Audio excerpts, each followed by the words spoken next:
E aí, Vitor?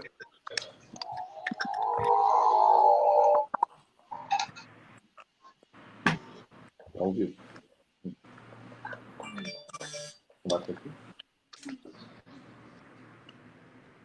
Ao vivo já? Tá ao vivo? Tá ao vivo. Pessoal, obrigado pela presença de todos que estão entrando nessa nossa live. Eu acho que vai ser uma live muito esclarecedora. Eu, na verdade, vou... Hã? Eu vou ter uma posição aqui mais de mediador e quero muito ouvir todos vocês que são especialistas. Conosco, o Dr. Marcelo Matias, presidente do Sindicato Médico do Rio Grande do Sul, Dr. Eduardo Trindade, atual vice-presidente do Conselho Regional de Medicina, já foi presidente do Conselho Regional de Medicina do Estado do Rio Grande do Sul, Dr. André Secchini, que foi superintendente do maior grupo hospitalar do sul do país, né, um dos maiores do país, do Grupo Hospitalar Conceição, médico de carreira do Grupo Hospitalar Conceição, e o Dr. Paulo Filho, membro da Câmara Técnica de Infectologia do CREMERS. Eu já queria primeiro cumprimentar vocês, começando aí pelo Dr. Marcelo Matias. Obrigado pela presença, Dr. Marcelo. Boa noite, doutor Tiago, boa noite aos nossos debatedores hoje, mas especialmente boa noite à população que nos escuta no momento onde a gente está vivendo a pandemia, talvez, das nossas vidas, não que ela não possa acontecer em outras situações, mas nós nunca vivemos isso desse montante, e é uma pandemia que tem características únicas. A gente, infelizmente, parece ter uma política muito importante envolvida na questão da pandemia, o que é um problema. Nós temos uma disputa importante dentro da própria categoria médica, mas que envolve política em relação ao manejo, e temos as dificuldades do gestor público, menos um pouco no privado, mas que diz respeito a todos nós. Por isso, a gente vira público, colocar as nossas situações, as nossas dificuldades, e poder debater com pessoas tão importantes, sempre é muito importante, e justamente por isso eu agradeço a possibilidade de estar conversando com vocês hoje à noite aqui. Doutor Eduardo Trindade. Muito boa noite, doutor Tiago Duarte. Muito boa noite, doutor Marcelo Matias, doutor André Secchini, doutor Paulo Guevara Filho. É uma honra, uma satisfação estar presente aqui, debatendo com pessoas tão ilustres do nosso estado, principalmente, que é muito bem colocado, doutor Marcelo Matias, nesse momento que a gente vive uma guerra de narrativas, discursos completamente desencontrados, uma ingerência de um discurso político ideológico em questões técnicas que levam uma confusão na população. A gente está vendo inúmeros objetivos políticos agora e dos níveis mais tacanhos agora, gerando, como eu já tinha falado, essa guerra de narrativa da população que não beneficia ninguém. E principalmente agora, a gente fazendo inúmeras, estamos vendo nas redes sociais, inúmeras guerras de narrativas que, na verdade, desvirtuando o foco do que realmente é mais importante agora para a gente conseguir vencer essa epidemia do coronavírus. Então, mais uma vez, o Dr. Tiago Duarte, eu lhe agradeço pelo convite e pela ideia desse nosso evento. Doutor André Secchini, ex-superintendente do maior grupo hospitalar da região sul do país, médico de carreira deste grupo hospitalar Conceição, neurocirurgião. Sua saudação, doutor André. Boa noite a todos. Boa noite, Tiago. E muito obrigado pelo convite. Um abraço a todos que estão comigo nessa sala. Também cumprimentando todo o teu público que te assiste nesse momento, que não é pequeno. Mas o mais importante dessa live, Tiago, é a gente entender como a gente chegou aqui, tá? E entender nesse momento que ponto nós estamos na epidemia e o que é possível ainda fazer em termos de saúde pública na cidade. Se é que ainda teremos algum tempo de fazer algum movimento neste exato momento em que a epidemia ela acelera e ela impacta o sistema de saúde, principalmente o sistema de saúde pública. Espero contribuir com a minha experiência de um ano na superintendência do Grupo Hospitalar Conceição, com a experiência de gestor, de ter visto o problema do outro lado, e com a minha experiência como conselheiro do Conselho Regional de Medicina, onde esse assunto é a tônica dos últimos meses, e a gente tem se aprofundado muito no conhecimento dessa matéria. Muito obrigado, vai ser um prazer essa noite. Obrigado. Doutor Paulo, coordenador da Câmara Técnica do CREMERS de Infectologia, uma satisfação estar consigo. Já participei de outras lives consigo e a sua manifestação sempre foi muito esclarecedora. Obrigado pela presença. Obrigado, Thiago. Uma boa noite a todos os colegas aí presentes. E é uma satisfação poder discutir um assunto de tamanha relevância, não só a nível local, mas a nível mundial, com colegas de várias outras especialidades com diferentes pontos de vista.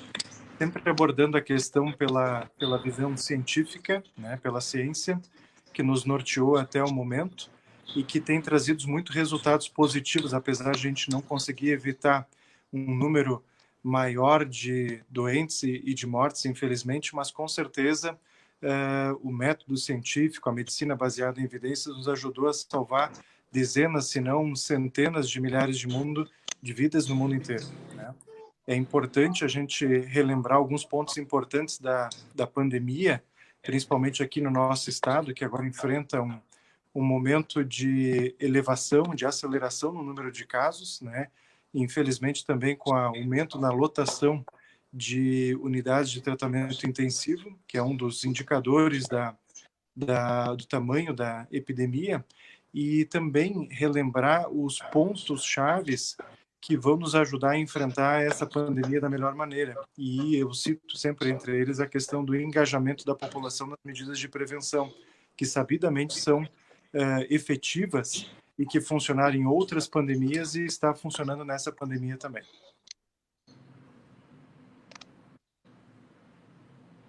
Questionando você, sendo bem direto e franco, a Assembleia Legislativa iniciou um grupo de trabalho para discutir onde foram colocados os recursos federais, mais de 100 milhões, estaduais, 64 milhões, e municipais, 100 milhões. Isso só no combate à pandemia nós temos 200 milhões disponibilizado exclusivamente, só falando da Prefeitura de Porto Alegre. Há 3 hospitais, claramente, 3 hospitais fechados na cidade, já não é de hoje, já é de algum tempo. Eu pergunto a vocês, as manifestações do executivo, do prefeito municipal de Porto Alegre, são de que não se dá para ampliar esses leitos de enfermaria e leitos de UTI nesses hospitais porque faltam médicos. Faltam médicos ou não faltam médicos, doutor Eduardo Trindade? Realmente, doutor Thiago, como já manifestações anteriores, nós temos recursos humanos, claro que não vai ter uma facilidade. Nenhum local do mundo tinha um contingente de 1.000 intensivistas ali na reserva que poderiam ser chamados ao trabalho a qualquer momento agora, numa pandemia que nós vivemos. Nenhum país do mundo tem essa estrutura. E nós nem teremos que ter esse número de profissionais na reserva. Só que numa situação de crise, numa pandemia, num momento de urgência agora, nós temos como recrutar profissionais, inclusive de outras áreas, para poder trabalhar, eventualmente, nesses leitos de unidade de terapia intensiva, nesses leitos de enfermaria. A tese não pode ser uma tese simplista, não. Nós não conseguimos abrir o maior número de leitos porque nós não temos recursos humanos. Isso não pode. E, principalmente, agora, que uma coisa que nós sempre alertávamos, eu, o doutor Sequini, que participamos lá das discussões do Conselho, bem isso. Já se alertava que, eventualmente, isso iria acontecer. A gente sabia lá nos meses, que há 2 meses atrás, em abril, março e abril, que isso iria acontecer. Então, esse planejamento agora das ações teria que ter ocorrido muito antes. Não agora, no calor da hora, que está se criticando agora porque não se abriu mais leitos. Não, eu não abri porque eu não tinha recursos humanos. Não, nós temos recursos humanos. Não vai ser simples, não vai ser fácil, mas nós temos 2 críticas muito importantes. Por que esse planejamento não ocorreu antes? Porque, na verdade, o que faltou? Faltou a estratégia do poder público era outra.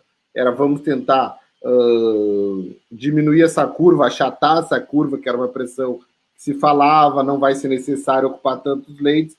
Então, não, essa estratégia não funcionou de forma completamente da forma que a prefeitura imaginava, e agora que precisa mais desse leite UTI, agora querendo culpar isso pela falta de médicos de enfermeiros. Não. A estratégia foi outra, a estratégia foi equivocada. Agora, como a gente fala uma expressão bem popular, aos 50 do segundo tempo, querem colocar essa pecha para a classe médica ou para os enfermeiros. Então, realmente, essa estratégia, infelizmente, não vai colar. Tanto que agora estão correndo atrás para abrir mais leitos, estão conseguindo. Então, realmente, não sei se respondi a tua pergunta, Thiago, mas não foi por isso. Foi uma estratégia do poder público há 2 meses atrás de não abrir número de leitos. Agora que eles querem abrir os leitos, não estão conseguindo, mas não é para funcionários. Marcelo Matias, falta médicos, falta medicamentos? Olha, doutor Tiago, eu acho que é importante algumas coisas ficarem claras. Quando foi feita a estratégia do afastamento e do isolamento e, eventualmente, do fechamento da economia com o objetivo de fazer o alargamento da curva, isso não foi feito para evitar o número de casos de infecção. Se saberia desde o início que isso não evitaria que a pandemia chegasse. A ideia era achatar a curva para se adequar ao sistema de saúde.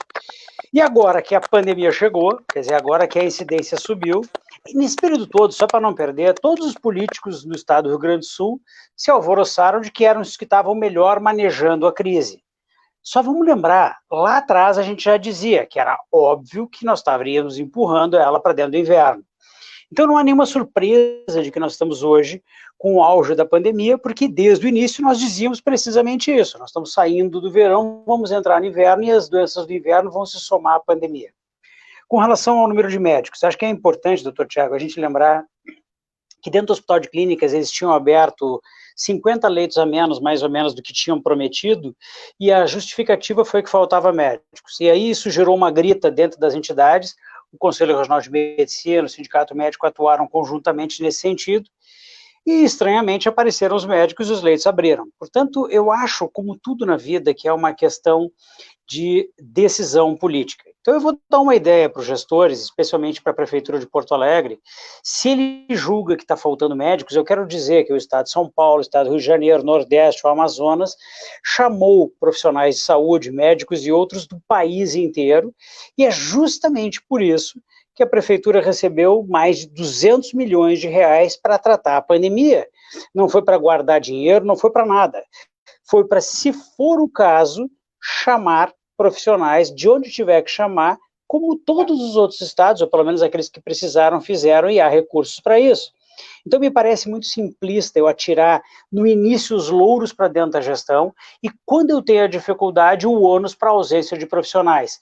Não, não há ausência de profissionais, há uma escolha que fez com que a gente não se preparasse para o inverno, porque era óbvio que o inverno iria chegar. Isso me remete um pouco, eu não quero ser muito prolixo, mas me remete um pouco à história da cigarra e da formiga, né? A gente deu uma de cigarra, a gente aproveitou bastante o momento que estava tudo bem, e agora que o inverno chegou, a gente está batendo a porta e acusando a formiga porque ela não conseguiu resolver o problema. Portanto, para mim é uma decisão governamental e ponto final, nada mais.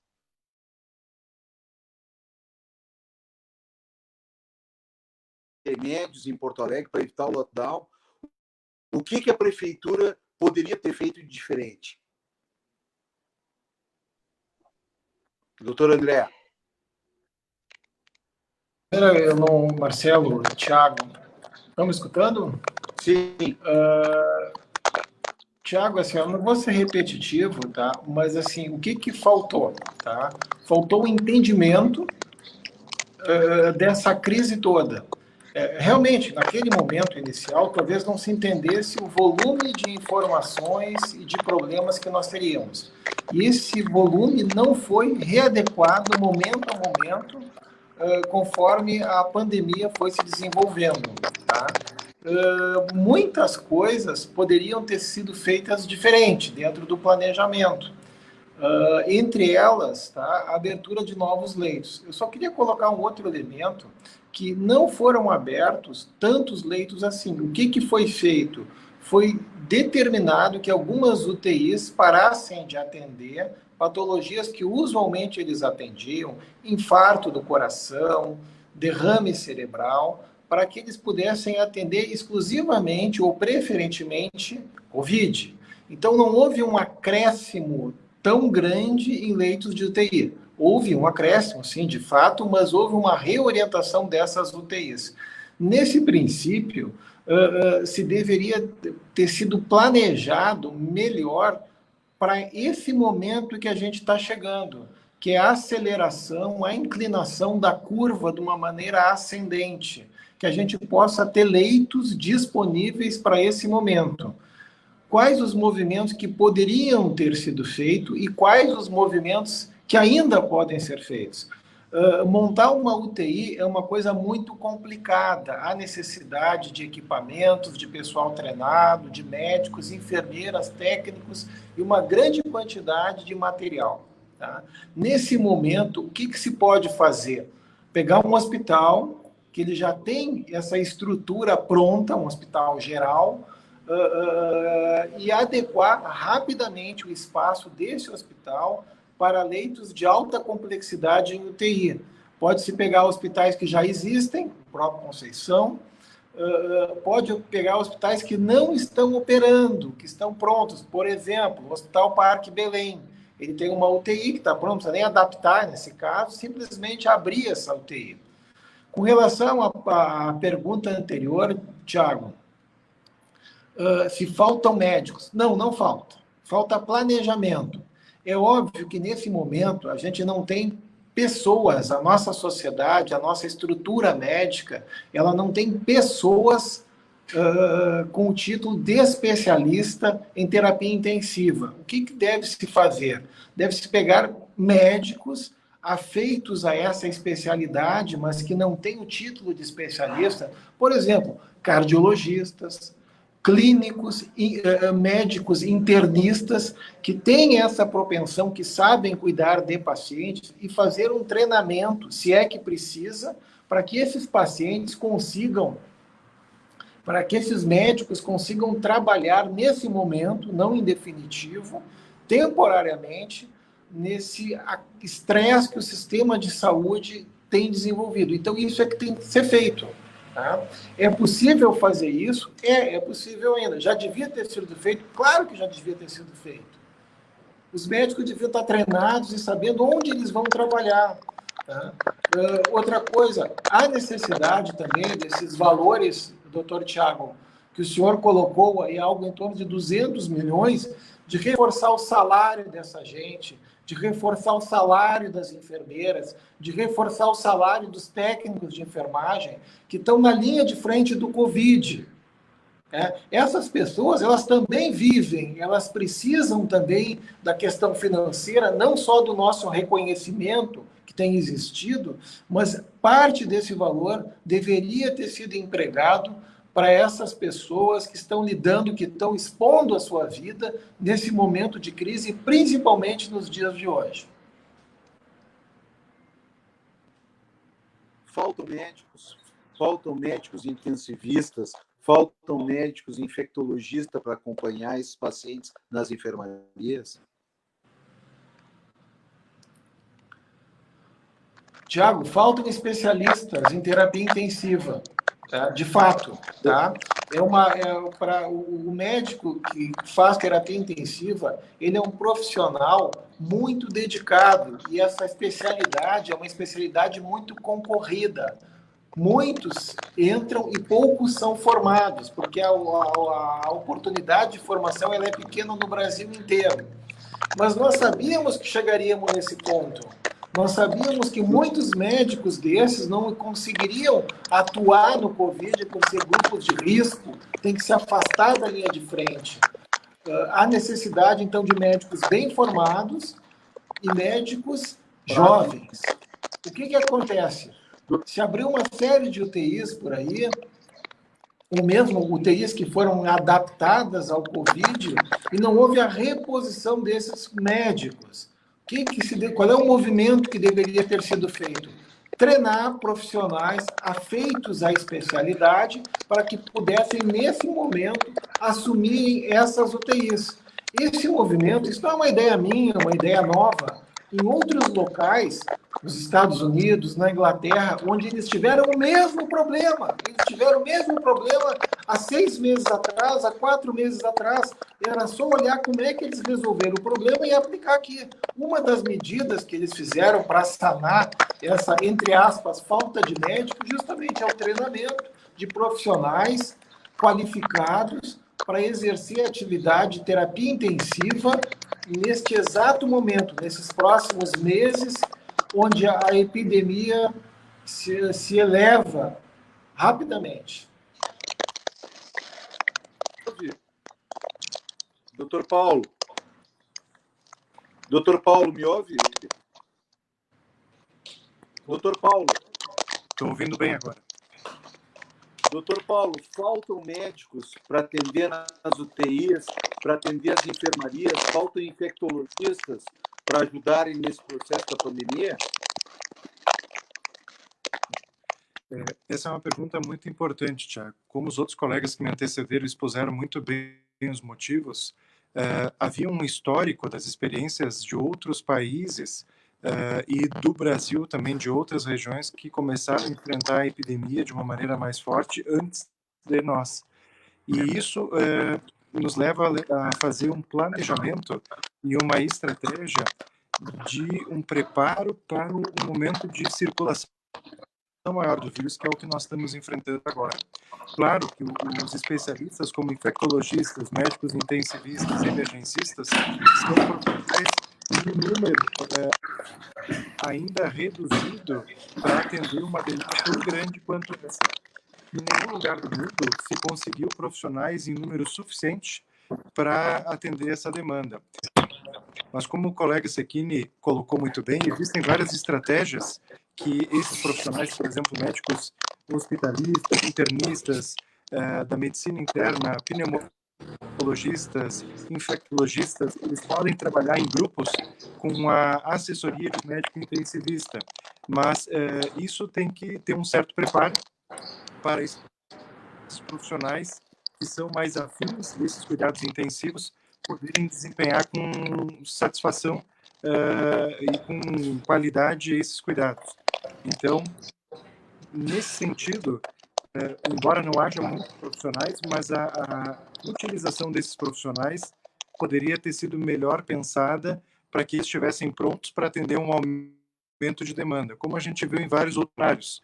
Então, inclusive estratégias de trazer profissionais de outras áreas do Brasil que já estão com a epidemia em fase de diminuição do número de casos, esses profissionais poderiam ser realocados em outros centros.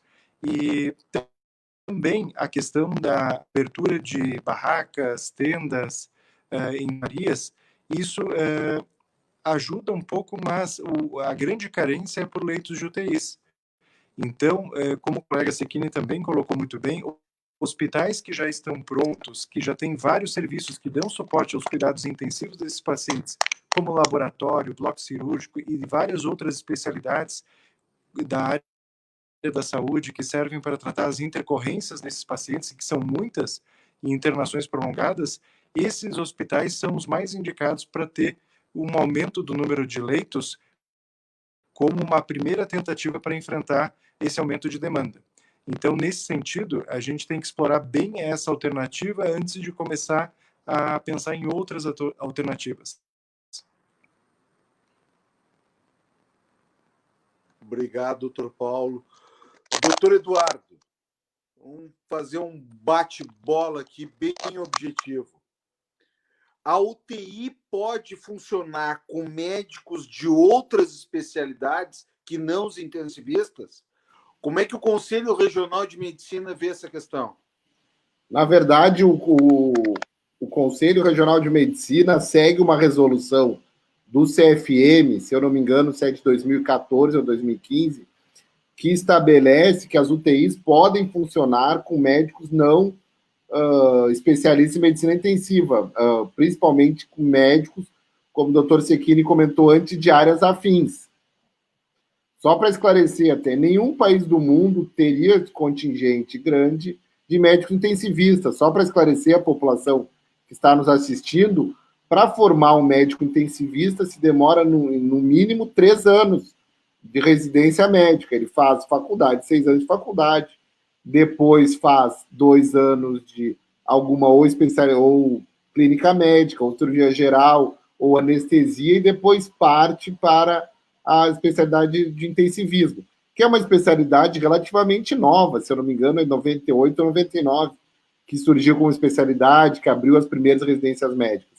Antes ela trabalhava com profissionais de outras áreas, com cardiologistas, com eventualmente alguns cirurgiões, eventualmente, inclusive, profissionais pneumologistas, nefrologistas. Então, elas podem trabalhar com profissionais de outras áreas. Então, só para ficar muito bem claro para a população, isso é uma estratégia, uma saída, uma justificativa fácil. Não estou abrindo, não tem intensivistas. Não, nós podemos colocar profissionais de outras áreas da medicina a atender, principalmente tendo em vista que nós estamos vivendo um momento excepcional, um momento quase de uma catastrófica em termos de saúde pública. Mas muito bem dito pelo Dr. André Secchini antes, é por isso. Nós teremos que planejar. Tudo bem que não se sabia como que essa curva se comportaria. Só que no início a gente tinha todo mundo aqui no Rio Grande do Sul, não, a estratégia do Rio Grande do Sul está correta.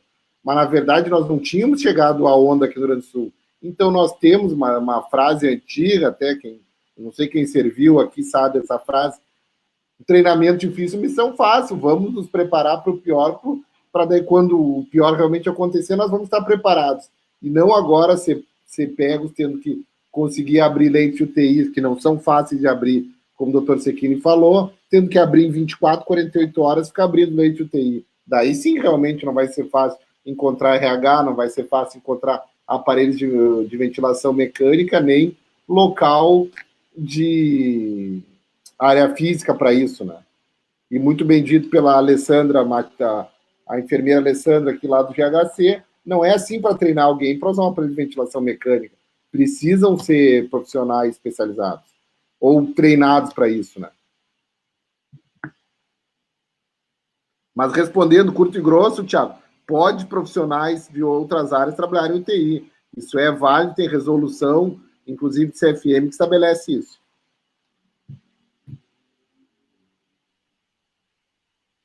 Doutor Tiago, tá fechado seu microfone, não estou lhe ouvindo. Doutor Marcelo, só na leitura labial já viu o que eu ia falar. Isso é entrosamento de anos de plantão que dá isso aí. É verdade. Doutor Marcelo, pode profissionais de outras especialidades devidamente treinados trabalharem em UTI? É uma desculpa isso? Dizer que não tem profissionais e aí não abre os leitos de UTI? Me parece isso? Olha, vamos deixar bem claro que o próprio Hospital de Clínicas, que é um hospital importantíssimo do ponto de vista de formação de recursos médicos, tem utilizado profissionais outros que não necessariamente médicos para fazer o atendimento dentro das UTIs. Inclusive os anestesistas estão sendo chamados para isso, e eu acho que isso é meritório. Quer dizer, no momento da pandemia a gente tem que abrir mão de algumas coisas. Eu não tenho a menor dúvida de que quanto mais bem formado é o profissional, melhor ele vai conseguir exercer a sua profissão, e isso vale claramente para o intensivista, que é um profissional altamente qualificado, que tem uma especialidade, como o Dr. Eduardo disse, de formação extremamente extensa e complexa, que coloca ele como a ponta de lança da qualidade em termos do atendimento do intensivismo. Mas isso não significa que outros profissionais não possam fazer com qualidade o seu trabalho, quando da carência de intensivistas. E acho que nesse momento não tem a menor dúvida de que muito mais importante para a população é ter o atendimento do que ter a desculpa. Então, para mim é bastante tranquilo. Eu acho que nesse momento, se nós temos a pandemia, a gente tem que abrir mão do máximo de recursos possíveis. Esses recursos incluem médicos de outras especialidades com capacidade de atender intensivismo.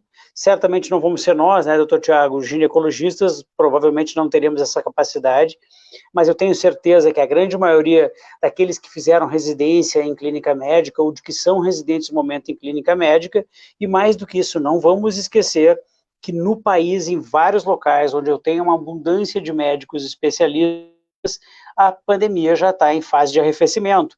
Portanto, nós devemos sim, se for o caso, chamar os médicos desses locais. Eu queria dizer uma coisa bem simples, que se o governo do município fomentasse a abertura dos 3 hospitais, que todos nós sabemos poderiam estar abertos agora atendendo o Covid, desde que houvesse um financiamento adequado, o Hospital Parque Belém, o Hospital Beneficência Portuguesa, o Hospital Álvaro Alvim, teriam plenas condições de eles fazerem a contratação.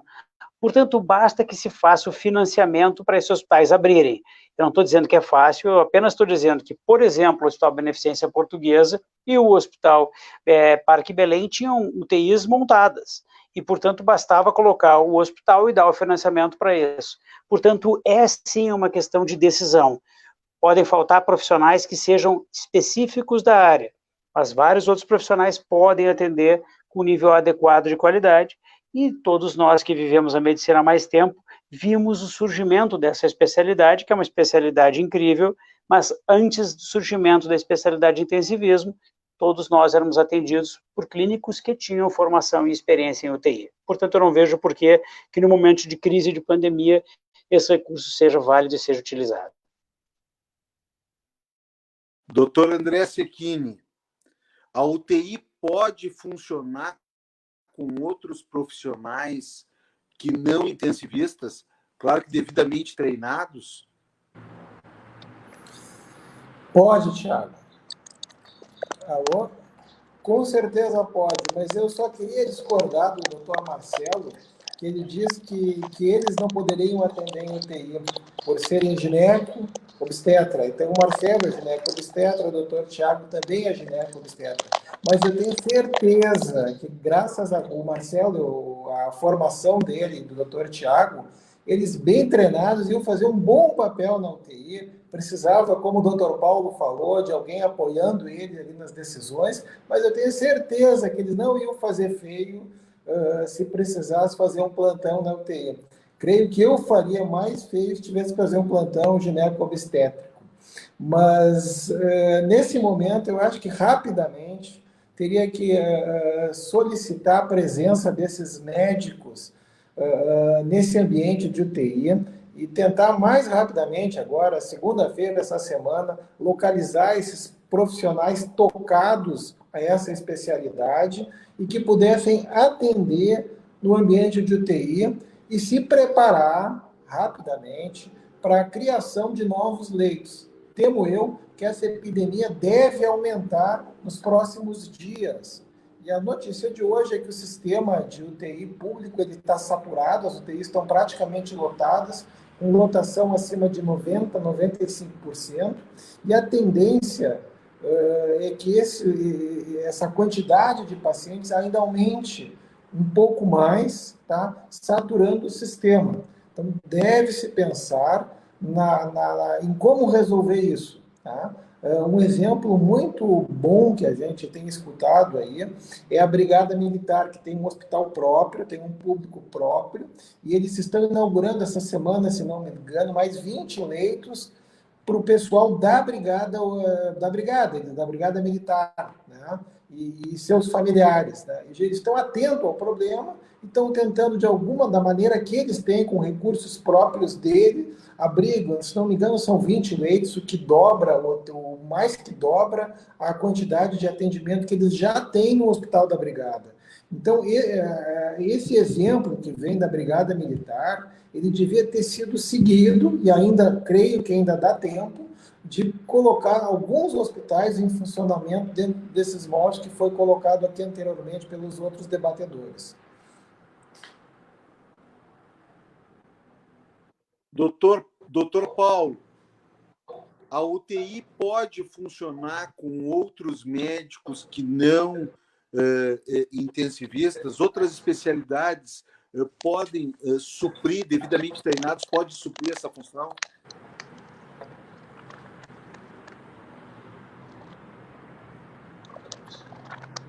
Doutor Paulo, me ouve? Nosso som não está muito bom. Doutor Paulo. Doutor Paulo, me ouve? Me ouve, doutor Paulo?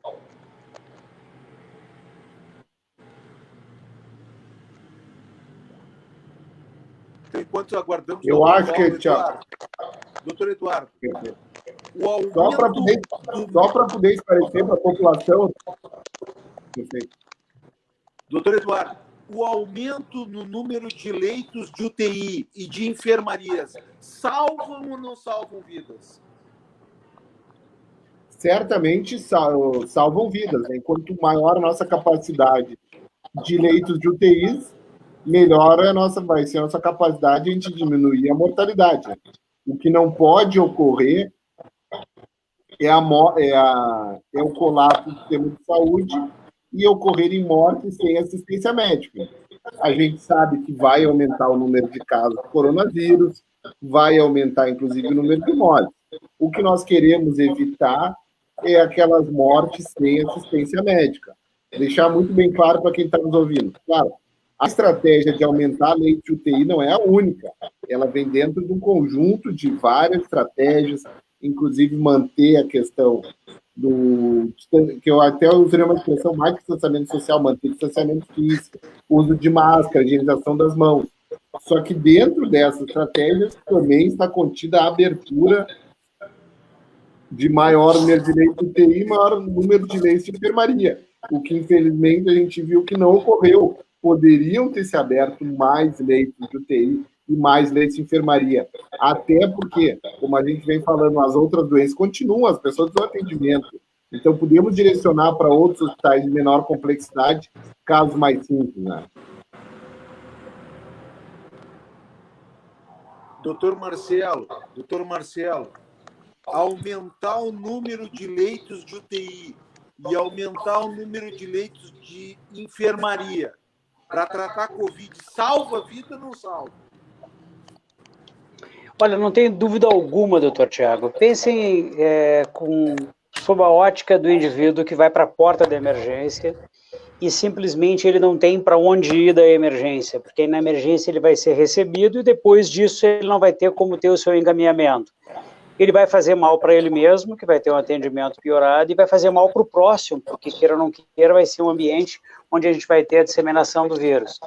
Então é absolutamente vital que a porta de emergência tenha uma retaguarda adequada, tanto de leitos clínicos, para pacientes que precisem internar, quanto dos leitos de UTI, para quando isso se for necessário. Então, como é absolutamente óbvio, eu concordo com todos que já me antecederam nesse sentido, de que nós estamos na porta do aumento de incidência, é vital que esta estratégia seja utilizada. Eu não acredito que ela seja a única estratégia, mas ela é uma estratégia que deveria, sim, estar no norte de todos os gestores públicos do nosso estado. E a gente viu, por exemplo, que isso aconteceu em vários locais, muitas vezes com auxílio da iniciativa privada. Então, nesse aspecto, eu recomendo que todos olhem os bons exemplos e fujam dos maus exemplos, e no momento em que a gente tem um aumento de incidência de uma doença, se a gente não tiver uma estrutura hospitalar adequada, a gente vai ficar, assim, muito próximo do colapso. Doutor Paulo, me ouve agora? Estou ouvindo bem agora. Doutor Paulo, ampliar leitos de enfermaria e ampliar leitos de UTI salva vidas ou não? Com certeza. Como a gente viu em exemplos fora do Brasil, e até mesmo dentro do Brasil, houve uma demanda tão grande por leitos de cuidados intensivos em UTIs que sobrecarregou o sistema e pacientes começaram a aumentar a fila de espera aguardando o leito para serem transferidos. A gente sabe que quando os pacientes chegam nessas condições, eles precisam desses cuidados intensivos e o adiamento para serem transferidos aumenta a mortalidade deles para diversas doenças. E, nesse sentido, a gente lembra sempre que o aumento de demanda de pacientes doentes críticos por coronavírus, ele também se soma ao tradicional número de pacientes críticos por outras doenças, como infarto e AVC, por exemplo. Então, o problema, ele extrapola as questões da pandemia e afeta diretamente as outras doenças que precisam de leitos de UTI. Da mesma maneira, leitos de enfermaria bem qualificados também são precisos. E não só para o coronavírus, mas para outras doenças. Agora, é importante lembrarmos que os pacientes moderados a graves que internam leitos de enfermaria, eles podem precisar de leitos de UTI. Então, o que a gente vê, o aumento do número de pacientes internados em enfermarias também nos preocupa, porque uma parcela pequena, mas relevante deles, vai precisar de leitos de UTI. Então, nesse sentido, aumentar leitos de enfermaria, mas principalmente leitos de UTI, com atendimento qualificado, salva vidas. Obrigado. Doutor André Cecchini, aumentar leitos de enfermaria e aumentar leitos de UTI salva vidas ou não salva?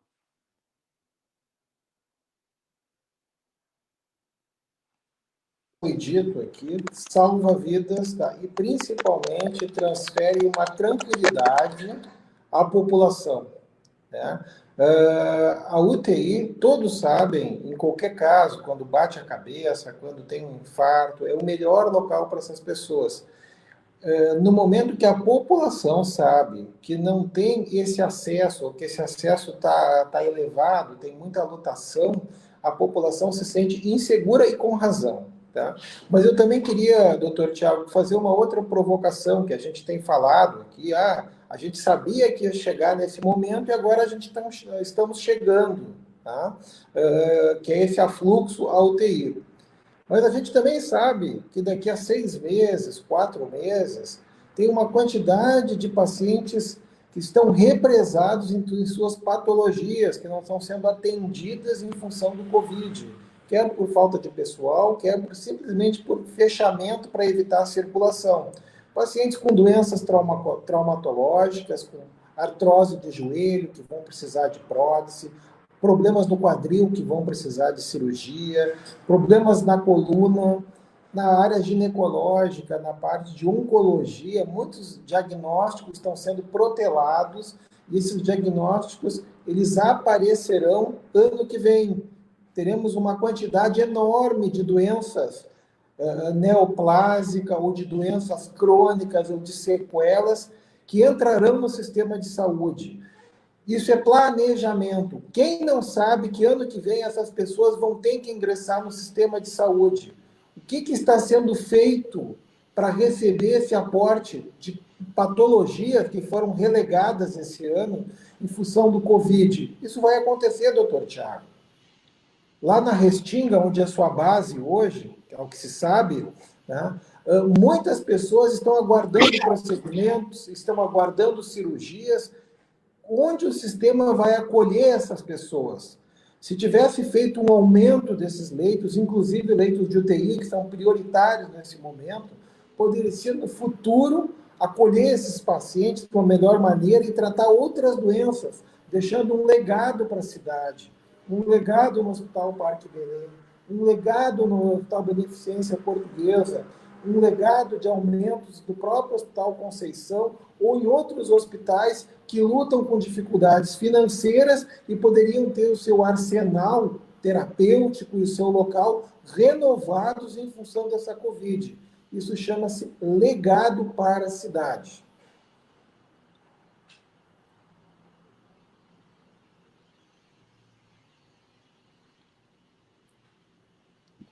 Não? Estão me ouvindo? Não, estou. Estamos ouvindo. Então, assim, ó, deixa eu só reprisar as nossas ideias consensuais aqui. E é importante que se diga isso, porque na sexta-feira, todos esses questionamentos que nós estamos debatendo aqui, a prefeitura e o prefeito municipal colocaram exatamente o contrário do que a gente está mencionando aqui. Primeira coisa que foi dita, de que faltam médicos. Então, alô, Prefeitura de Porto Alegre, não falta médicos, falta planejamento, falta capacitação de alguns colegas, de outros nem tanto. Então, não faltam médicos para abrir esses leitos. Segunda questão, a abertura de leitos clínicos e de UTI salva vidas. Salva vidas. É importante dizer isso em alto e bom tom. É importante que a população saiba disso. Saiba disso. E o que foi mencionado agora, a questão desta suspensão de leitos, de não abertura de leitos, por exemplo, faz paralisar áreas nevrálgicas, como, por exemplo, a questão dos transplantes. Tem gente que não está fazendo transplante porque esses leitos não estão abertos, como o doutor Sequinha acabou colocando. Não então, só. O que a gente observa, doutor Eduardo, é que, infelizmente, a tendência do município, e falo aqui para todo o interior também, a gente está sendo ouvido por muitas cidades do interior, é importante que as cidades do interior entendam que Porto Alegre é estratégica no estado do Rio Grande do Sul no combate ao coronavírus. Ela não é importante só para a região metropolitana, ela é estratégica para o estado do Rio Grande do Sul.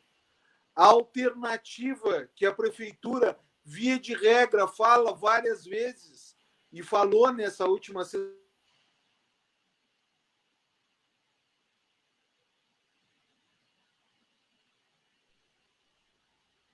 Acho que o doutor Tiago perdeu o contato conosco. Mas só para reforçar os números concretos que o doutor Sequini falou, no Brasil se calcula que 50 mil casos de câncer, em geral, seja câncer do trato digestivo, seja câncer do trato urinário, deixaram de ser diagnosticados no ano de 2020. Até o presente momento, 70% a 80% das cirurgias eletivas estão sendo canceladas, tanto o Sistema Único de Saúde quanto a saúde suplementar. Então, se a gente vai ter esse incremento, como muito bem falou o doutor André Sequini, como os gestores públicos e até os gestores privados estão se preparando praticamente para essa terceira onda que vai ocorrer. Porque a gente sabe que o sistema de saúde já estava saturado. Todos nós aqui trabalhamos no sistema público.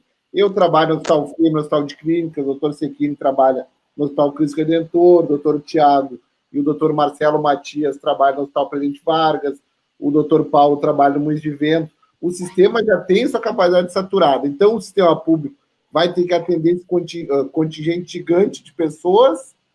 O sistema privado, na saúde suplementar, os hospitais privados, talvez, por não estar conseguindo fazer cirurgias nesse momento, não vão conseguir se financiar e além disso, muita gente, por a crise econômica que está se aproximando, vão perder os convênios. Calculam-se que no Brasil, daí 2 milhões de pessoas vão sair da saúde suplementar, que a gente chama de convênios, e vão entrar para o sistema público, né? Então, realmente, como o doutor Tiago muito bem lançou, é temerário essas estratégias que estão sendo tomadas nesse momento aqui. Então, nesse contexto todo, eu queria questionar para vocês que a estratégia que a prefeitura tem apontado é para o lockdown. É para o lockdown. E a cidade não quer o lockdown. Claramente, a cidade não quer o lockdown. Qual é primeira pergunta, eu sei que nós vamos ter opiniões diferentes aqui. O lockdown é uma estratégia? E a segunda pergunta, qual é a alternativa que a gente tem para não entrar no lockdown? O que a prefeitura deveria fazer agora, já deveria ter feito antes, como a gente conversou, mas que deveria fazer agora para evitar o lockdown? Doutor Eduardo. Tiago, realmente, senhor, o lockdown é uma estratégia que tem que ser lançada em último caso, no momento que o sistema realmente colapsar, porque realmente ela não é a melhor estratégia. A melhor estratégia é o quê? É a população esclarecer a população, de a população seguir o regramento adequado, fazer uso de máscaras, fazer a higienização constante de mãos, fazer a questão da toalete respiratória, que o pessoal chama. Isso é muito mais efetivo. Um povo sabendo o regramento que tem que seguir, vai seguir muito mais convicção, porque a gente vê aquela questão, essa briga da questão, não, mas as atividades essenciais funcionando, realmente ficou se contaminando, e o seu João e a dona Maria tendo que fechar os seus comércios. Daí até nós aqui, como da área da saúde, nós como técnicos, não temos como defender esse tipo de estratégia, porque a estratégia deixou de ser biológica, deixou de ser médica para ser alguma outra coisa, uma questão política, daí não cabe nem a mim relatar. Então, qual é que é a estratégia melhor? É pensar, depois até o doutor Paulo Guevara para ficar melhor, pensar em clusters, vamos começar a testar muito mais as pessoas, agora já deu tempo do poder público comprar mais testes, vamos começar a fazer uma maior testagem em massa, isolar a população realmente aquela que estiver contaminada. Então, cada vez mais orientar a população desse novo normal que vamos ter que viver. Isso vai ser provavelmente muito mais efetivo do que fazer um lockdown geral restrito, porque a partir do momento o lockdown ele não cumpre mais sua função, porque os casos começam a se reproduzir. Então é muito mais fácil fazer o quê? Só voltando. Pegar esses clusters, pegar essas quantidades de população e começar a fazer testagem em massa, isolar as populações e tratar eventualmente essas pessoas que estiverem contaminadas e fazer essas medidas mais de esclarecimento. Isso é muito mais efetivo que um lockdown, porque nunca esquecendo, nós como médicos também temos que ver o contexto geral. Eventualmente, uma crise econômica repercute também na capacidade assistencial, seja ela do poder público, seja ela do privado. Então, essa questão lockdown é muito mais uma medida que vai mostrar que está se fazendo, o poder público está sofrendo, do que alguma outra coisa. Doutor Marcelo, Porto Alegre não quer o lockdown. Qual é a alternativa que a prefeitura deveria fazer ação para evitar que isso seja cogitado? Bom, eu vou dar uma certa redundância com o doutor Eduardo, porque, afinal de contas, algumas das soluções são conceituais. Então, a primeira delas, eu diria que a Prefeitura de Porto Alegre precisaria decidir e parar de errar. O que eu digo parar de errar? Porque a Prefeitura continua errando até hoje. A Prefeitura chegou a lançar normativas na qual as pessoas que fossem atender pessoas que não fossem Covid não precisariam usar máscaras. Então, a primeira coisa é essa, para de errar. A segunda coisa é que, antes de fechar o comércio da cidade, a prefeitura deveria fazer o que eu fiz num dia desses à noite, circulei pelo centro da cidade e descobri que, a disposto das restrições colocadas, a gente tem centenas de pessoas pelas ruas, das mais diversas classes sociais, que não usam absolutamente qualquer tipo de EPI, que não cumprem aquilo que a prefeitura quer impor ao comércio. Então, ter um pouco de coerência na conduta sempre é importante. A terceira questão é que, ao que parece, a infecção pelo Covid ela se espalha por clusters, como bem disse o doutor Eduardo, e, ao que me consta, a Prefeitura de Porto Alegre conhece mais de 30 clusters no qual eu tenho a disseminação da doença e fez questão de esconder a localização desses clusters. Ao esconder a localização... Doutor Marcelo? O cluster é um local, porque... Existe um detalhe, isso quem fala muito bem é um infectologista gaúcho, o Dr. Ricardo Zimmermann, no qual ele mostra que tem algumas pessoas que têm a capacidade de contaminar mais pessoas do que os outros. Isso é uma questão muito própria, muito individual, tem pessoas que têm uma possibilidade maior de contaminar as pessoas. E o que acontece? Como tem pessoas que são super contaminadores e essas pessoas estão em locais que são específicos, ao que parece, eu tenho locais da cidade onde a disseminação é maior. E eu tenho outros locais onde a disseminação não é tão importante. Então, o conhecimento desses locais de disseminação maior seriam justamente fundamentais, primeiro, para que as pessoas evitassem o contágio, segundo, para que as atividades preventivas bem colocadas pelo Dr. Eduardo fossem aplicadas de maneira mais importante, que vai do álcool gel à utilização de EPIs, e terceiro, porque conhecendo esses locais, ali a gente poderia fazer restrições mais importantes. Por outro lado, em locais onde não tivesse nenhum caso, eu poderia fazer uma conduta diferenciada. Só para que você tenha ideia, o presidente Macron, que nunca foi um defensor das teorias do presidente Bolsonaro, ele disse recentemente, porque tem uma nova onda chegando na França, que a França não utilizaria o lockdown como abordagem e faria ações setorizadas ponto a ponto. E isso me parece que a Prefeitura de Porto Alegre poderia fazer. Além disso, o doutor Eduardo já falou sobre isso, mas eu faço questão de dizer, o próprio prefeito foi na Câmara de Vereadores e disse que Porto Alegre teria capacidade de execução de 500 exames e estaria executando 150. Olha, 350 exames por dia, a não ser quanto prazo de tempo, a gente não estando executando, a gente está possibilitando com que pessoas, em primeiro lugar, disseminem a doença, e, em segundo lugar, aqueles, pelo menos em princípio, imunes, a gente sabe a dificuldade disso, que poderiam estar no trabalho, estão sendo evitados de ir para o trabalho. Então, a sobretestagem, que é uma coisa que foi feita com muito sucesso em alguns países, cito Japão, Coreia e Portugal como a maneira principal da abordagem, nós não estamos fazendo, e, portanto, a Prefeitura de Porto Alegre deveria fazer.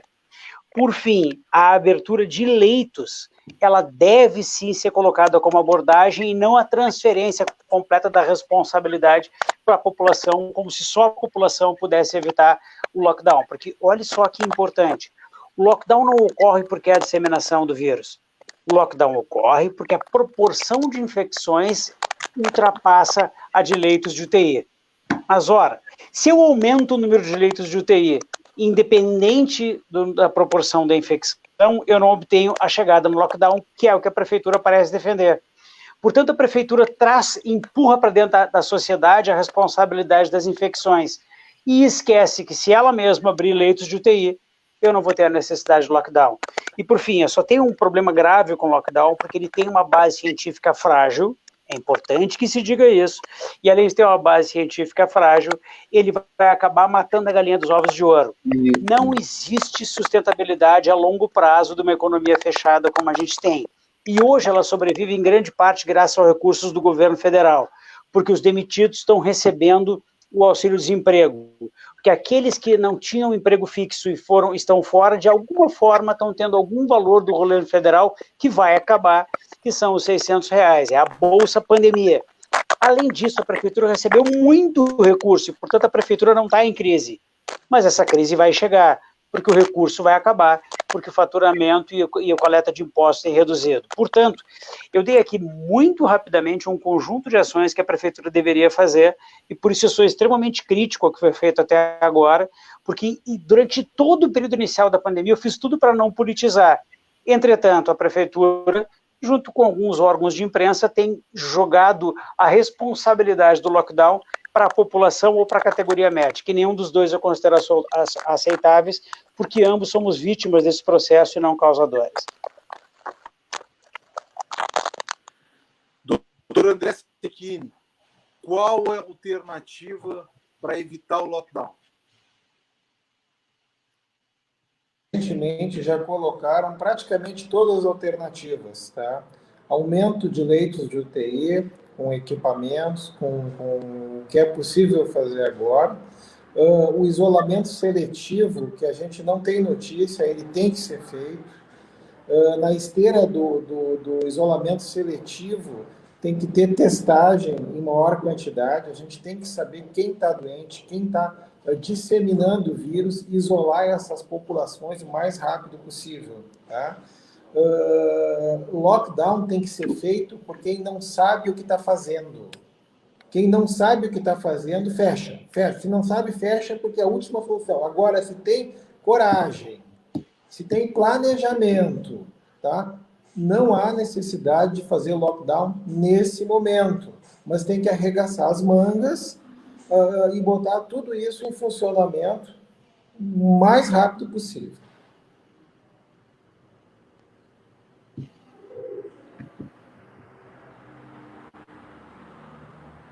Doutor Paulo, o prefeito ameaça a todo momento e a toda entrevista com lockdown, jogando a responsabilidade, como disse bem o doutor Marcelo, para os médicos e para a população.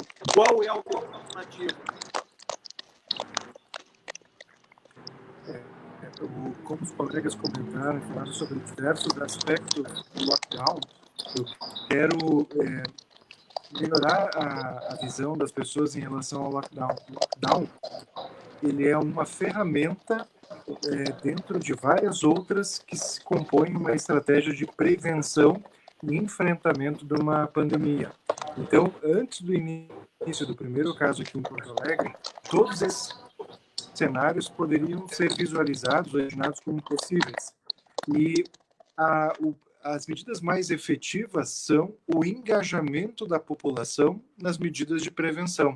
O uso de máscaras, higienização das mãos com álcool gel ou água e sabão, o distanciamento social, a questão da venção dos ambientes, né, evitar aglomeração, aquelas pessoas que podem ficar em casa trabalhando e diminui a circulação da população de uma maneira geral nas áreas públicas. Então, essas medidas, a gente sabe que não são medidas bem-vindas porque acabam tolhendo um pouco a liberdade das pessoas, mas são medidas fáceis de implementar, só que precisa de um planejamento para engajar as pessoas, para treinar, para capacitar, também treinar e capacitar os profissionais de saúde. No momento que essas medidas elas falham, a circulação do vírus começa a aumentar. E como uma das medidas mais extremadas que a gente pode adotar seria a restrição da mobilidade de uma maneira mais ampla, que seria o lockdown. Não é um lockdown completo, porque os profissionais essenciais, como médicos, policiais, profissionais da saúde e outras áreas, continuam funcionando para manter os serviços vitais da sociedade. Mas, de uma maneira bem ampla, a questão da indústria e do comércio acaba tendo uma restrição muito forte. Então, quando chega no momento em que todas as outras medidas falharam, a gente acaba adotando o lockdown para ver se diminui a circulação do vírus e a gente consegue se organizar melhor. Então, o lockdown não é uma medida final para enfrentamento da pandemia, mas só uma medida urgente para a gente ganhar um pouco de fôlego, diminuir o número de lotação de pacientes graves em UTIs e nos hospitais, melhorar a questão da educação da população e engajamento nessas medidas. Então, nesse sentido, o lockdown, apesar de ser austero, em muitos momentos ele acaba sendo a única medida disponível para um enfrentamento agudo. E a gente lembra também que o lockdown ele demora de 2 até 3 semanas para ter efeitos na diminuição do número de casos.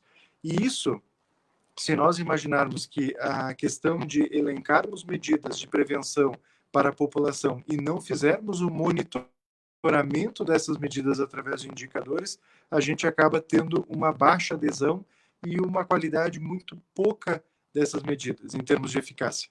Então, nesse sentido, o lockdown ele é necessário, apesar de outras medidas poderem ter sido melhor utilizadas, mas ele vai dar sim um fôlego para se repensar a estratégia e tentar acertar na questão da prevenção.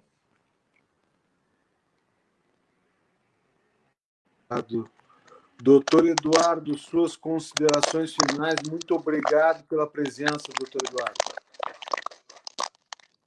Mais uma vez, doutor Tiago, eu que agradeço a oportunidade. Só para esclarecer, a estratégia desse lockdown que é adotada, foi muito bem lembrado pelo doutor Cecchini, é muito mais quando falhou alguma estratégia, quando os gestores não se prepararam, porque o lockdown é uma estratégia logística, não é uma estratégia de saúde pública. Quando as coisas falharam, o que vai fazer? Vamos mandar parar tudo. E como muito bem falou o doutor Marcelo, é muito fácil passar a culpa adiante e culpar a população, que na verdade a população tem que ser acolhida, por isso que nós temos gestores, por isso que nós temos o poder público, para eles coordenarem o tecido social e indicarem melhores tratamentos, principalmente em umas questões de pandemia como nós vivemos, né?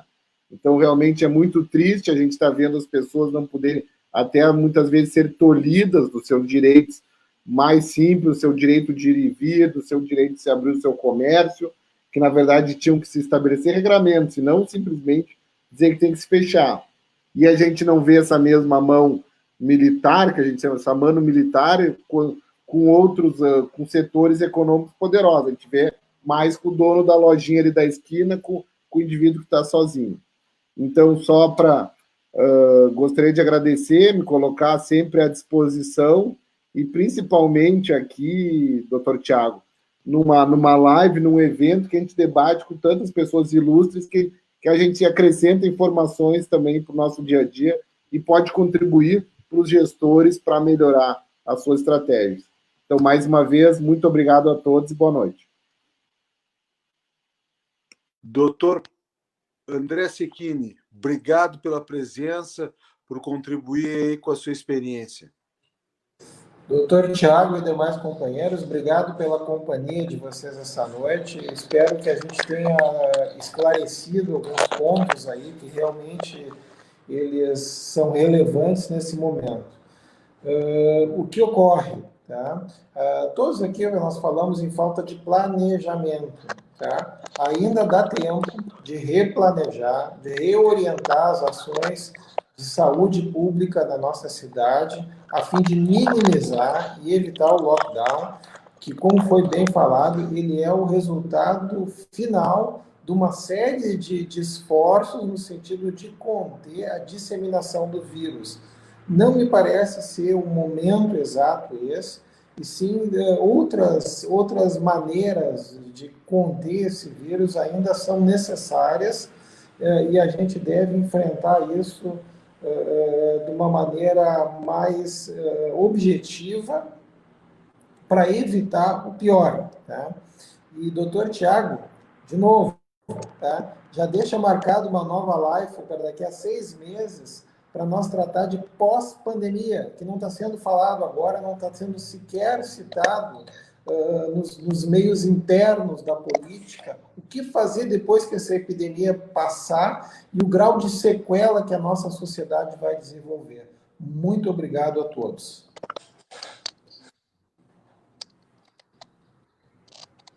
Obrigado, doutor André. Obrigado, doutor André. Doutor Paulo, obrigado pela presença, por ter trazido aí toda a sua experiência no que se refere à área da infectologia. Obrigado pelo convite, Tiago.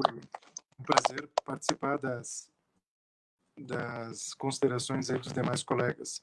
Eu acho importante que a gente, neste momento, defina melhor a estratégia de enfrentamento ao coronavírus, com ações prioritárias na questão da superlotação das UTIs e o aumento da internação de pacientes em enfermarias, e que engaje mais a população nas medidas de prevenção.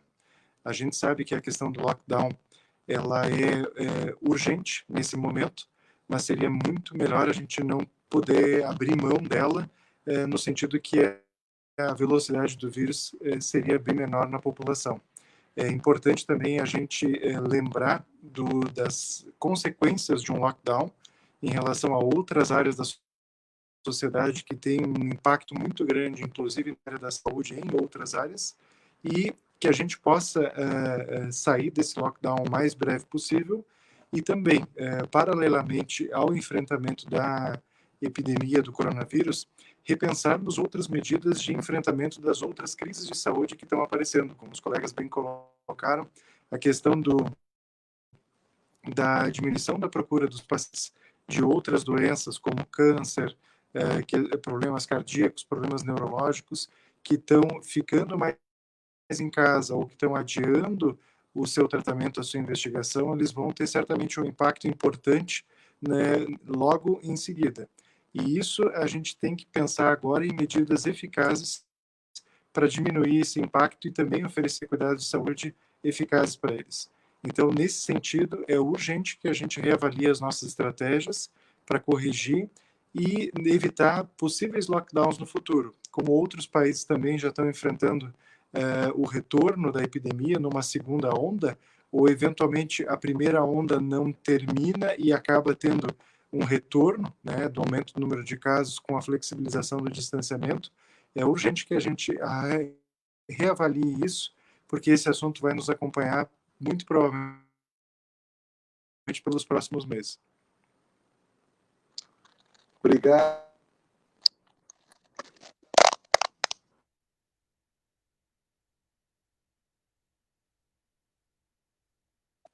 Aqui, ó. Obrigado, doutor Paulo. Eu peço desculpa aos nossos ouvintes aí, telespectadores, pelo áudio. Certamente nas próximas vão corrigir isso. Doutor Marcelo Matias, muito obrigado pela presença do senhor representando o nosso sindicato médico do Rio Grande do Sul. Olha, é muito orgulho para mim poder participar de uma live com profissionais tão gabaritados e tão importantes quanto os que a gente participou nessa live. E eu gostaria de dizer que o Sindicato Médico do Rio Grande do Sul, desde o início, sempre esteve aberto ao diálogo e continuamos abertos ao diálogo, mesmo que eventualmente não tenhamos tido eco na Prefeitura de Porto Alegre. De qualquer forma, se porventura o secretário de Saúde quiser nos receber para que possa ouvir as nossas sugestões e até para, de alguma forma, comprometer o Sindicato Médico com as soluções, nós teríamos muito prazer e não temos qualquer dificuldade em dialogar com qualquer entidade, porque o sindicato é uma entidade que não faz política partidária, a gente faz, na verdade, política médica em defesa da categoria e defendemos a categoria para, entre outras coisas, defender a população, porque não se faz saúde sem médicos. Nesse aspecto, eu acho que o diálogo ele é fundamental e é exatamente isso, doutor Tiago, que nós fizemos hoje à noite aqui. Tenho certeza que acrescentamos alguma coisa para a população de Porto Alegre. Nesse sentido, é a nossa função, como médicos e como representantes de entidades, estarmos à disposição para participar de qualquer evento público, e eu quero dizer que a ideia do Dr. André Secchini foi absolutamente fundamental. O que nós estamos vendo hoje é um processo que, sem dúvida alguma, trará repercussões no futuro, e essas repercussões no futuro só conseguirão ser analisadas com o tempo. E essa é uma questão fundamental. A gente só vai ter a certeza dos impactos dessa pandemia quando a gente, no futuro, olhar para trás. De qualquer forma, os impactos vão ser muito maiores do que apenas os econômicos ou do que apenas das infecções, das consequências da infecção atual. Eles vão se refletir em várias áreas da saúde, eles vão se refletir numa crise econômica dos próprios hospitais, e o CIMER está extremamente preocupado com isso e por isso se dispõe a ajudar e participar de qualquer coisa que possa fazer com que essa pandemia passe mais rápido e com menos sequela. Muito obrigado, doutor Tiago, muito obrigado a todos que nos assistiram, mas especialmente aos colegas que participaram nesse domingo à noite, que eu acho que foi enriquecedor para todos nós e, portanto, eu tenho muito orgulho de ter participado aqui com todos vocês. Muito obrigado. Doutor Marcelo, eu só quero terminar aqui, não poderia. Olha, são centenas de pessoas aqui. Eu queria, nos comentários aqui, só nos comentários aqui da live, Rubens, a Linda Miro, Telmo, a Helena, Denise, Marta, Andréia, a doutora Maria Emília, a Denise, o Ivan, a Neca, a Roselentina. Então, o Rubens, a Jennifer, enfim, são centenas de pessoas que participaram dessa live diretamente, a Karen, centenas de pessoas, quero agradecer muito. Acho que teremos sim que fazer um novo debate depois da pandemia, e eu estou aqui com um orçamento que a própria prefeitura forneceu aos órgãos de controle. A prefeitura recebeu em caixa, só do governo federal, vou pegar só o recurso federal, 116.728.000.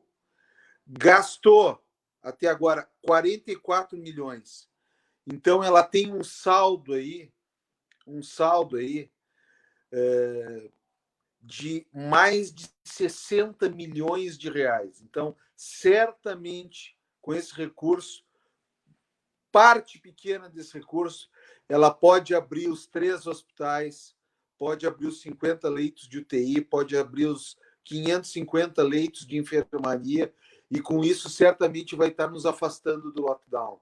O problema não é a falta de médicos, o problema é gestão e talvez competência.